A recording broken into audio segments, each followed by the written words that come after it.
송은재 TV 시작합니다. 안철수 의원이 또 후퇴를 했습니다. 또 간 보는 것이냐, 또 철수한 것이냐 얘기들이 나오고 있습니다.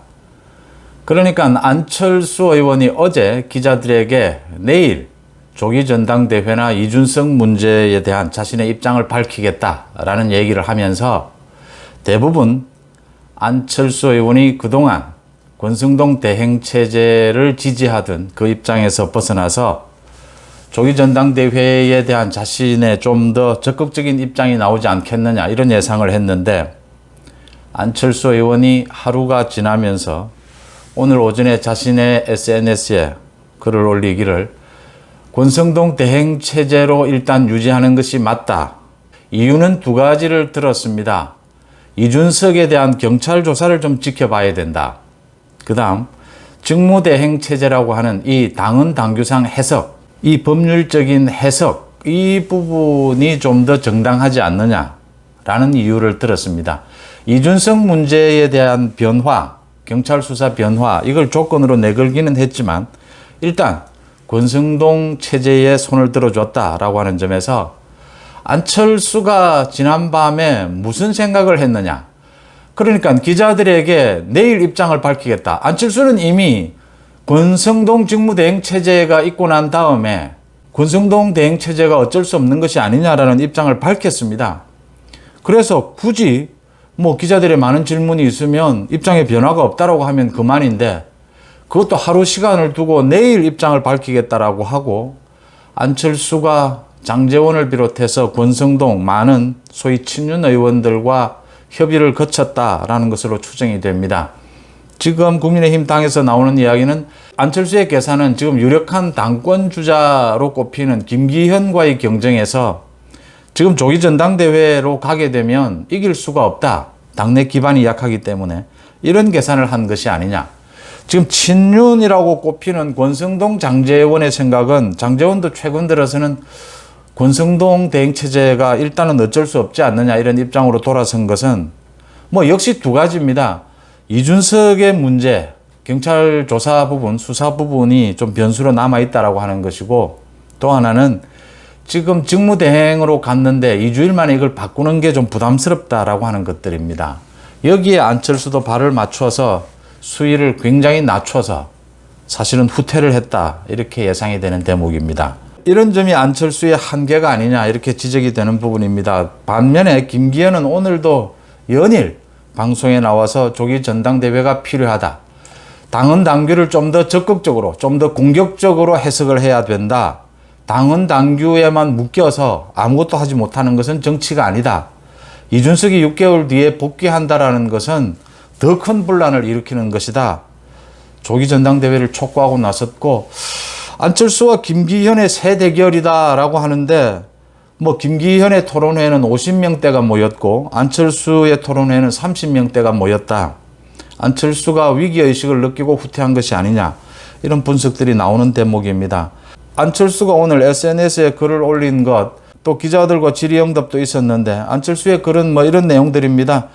의원총회에서 결의한 대로 현재 당대표 이준석의 의혹이 해소될 때까지는 권성동 직무대행체제로 갈 수밖에 없지 않느냐. 당대표의 거리가 아닌 사고인 상황에서 조기 전대는 주장을 해도 당장 실현될 수 없고 혼란만 부추길 뿐이다, 이렇게 했습니다. 기자들과의 질의응답에서는 이준석 문제를 좀 더 지켜봐야 되지 않느냐, 이 부분을 지켜본 뒤 결정을 해도 늦지 않지 않다, 이런 이야기를 했습니다. 안철수는 그러니까 좀 시간을 벌고 싶다, 이런 계산으로 보입니다. 반면에 김기현 의원은 오늘도 방송에 나와서 당대표가 6개월 동안 당원권이 정지됐다가 다시 복귀를 했다.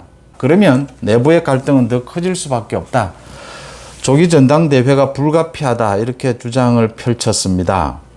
안철수와 김기현이 정면으로 충돌하는 모양새고, 친윤 의원들과 안철수가 결을 같이 하면서 지금 대통령실의 의중도, 그러니까 일단은 권성동 대행체제를 지켜보자라는 쪽에 무게가 실리는 것이 아니냐, 이게 당내 많은 의원들의 해석입니다. 그런데 대통령실 윤심은 당에서 무리 없이 전당대회 쪽으로 간다면 그게 올바른 방향이 아니냐라는 건 일찌감치 계속해서 그런 형식의 메시지를 계속 내고 있는 상황입니다. 이런 상황에서 안철수가 후퇴를 했다. 역시 김기현과는 좀 각을 세우면서 다른 주장을 하면서 친윤들 쪽으로 좀 더 접근을 해서 당내 기반을 넓힌 다음에 시간을 확보한 다음에 전당대회에 도전하는 것이 자신은 유리하다 이렇게 계산을 한 것으로 이렇게 읽히는 대목입니다. 뭐 이준석은 윤리위 결정을 승복한다거나 뭐 대표직에서 사퇴한다 이런 것들은 이미 물 건너간 상황입니다. 이준석은 차기 당권을 노리고 차기 전당대회를 노리고 뛰기 시작했다. 물밑에서 뛰기 시작했다. 공개적으로 무슨 말을 할 수가 없으니까.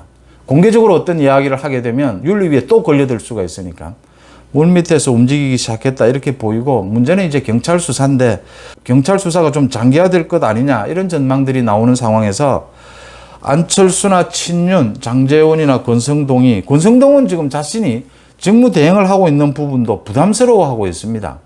권성동 스스로가 지금 자기에게 맞지 않은 옷을 입고 있다라는 그런 부담감을 지금 계속 토로를 하고 있습니다. 계속해서 자신이 지금 헛발질을 하고 있는 상황이니까요. 이런 상황에서 이 당은 당규에 얽매여 가지고 또 조기 전당대회가 가져올 그 분란 이런 부분들을 우려해서 이렇게 사실은 이준석에 의해서 휘둘리고 있는 모양새입니다. 이렇게 소극적으로 끌려가는 모양새죠, 지금. 이러지도 저러지도 못하고. 이 정치가 이러면 안 된다라는 것이죠. 그러니까 정치는 법률이 아니지 않습니까? 법률에 따라야 하는 것은 행정이죠. 행정은 모든 것, 하나에서 10가지 모두 법률에 따라서 해야 합니다. 그렇지만 정치는 법률에 얽매이게 되면 정치는 풀어낼 수 있는 것들이 거의 없다고 할 정도입니다. 그래서 정치적 상상력이 중요하다라는 이야기인데, 소극적으로 대처하면 지금 국민의힘의 문제를 해결할 수가 없다라고 하는 겁니다.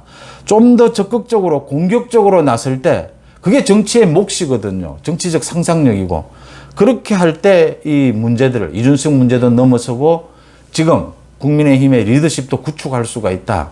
윤석열 정부를 뒷받침할 수 있다. 이런 부분들에 대한 얘기인데, 친윤과 안철수가 후퇴하는 모습을 보이고 있다고 하는 점은 곧 당내에서 큰 비판에 직면하지 않을까 이렇게 읽히는 대목들입니다. 국민의힘의 의원들은 지금 조기 전당대회로 가는 것이 불가피하다. 비대위를 거치든 뭐 어떻게 해서든 조기 전당대회로 가는 것은 불가피한데, 전체적인 분위기가 이걸 지금 김기현 의원이나 몇몇 빼고는 공개적으로 치고 나가지를 못하고 있는 겁니다. 당내 분위기가 묘하게, 이게 지금 당권이 걸려 있는 부분이기 때문에 묘한 분위기에서 안철수가 상당히 좀 적극적으로 움직이지 않겠느냐 이런 예상들을 했는데, 역시 또 친윤들과의 협의 과정에서 또 주저앉아 버렸다. 또 간을 보는 것이냐, 또 철수하는 것이냐, 안철수 정치의 한계다 이런 지적들이 나오고 있는 대목입니다. 하지만 조기 전당대회를 요구하는 목소리는 앞으로 계속 커져갈 것이다 라고 보입니다. 이준석에 대한 그 경찰 수사와 맞물려서 조기 전당대회 얘기는 계속 커져갈 수밖에 없는 대목이기 때문에 모두들 일단 이런 말을 입에 달고 있는 것은 이게 하루하루 분위기가 어떻게 바뀔지 모르는 대목이기 때문입니다. 송은재TV 마칩니다. 고맙습니다.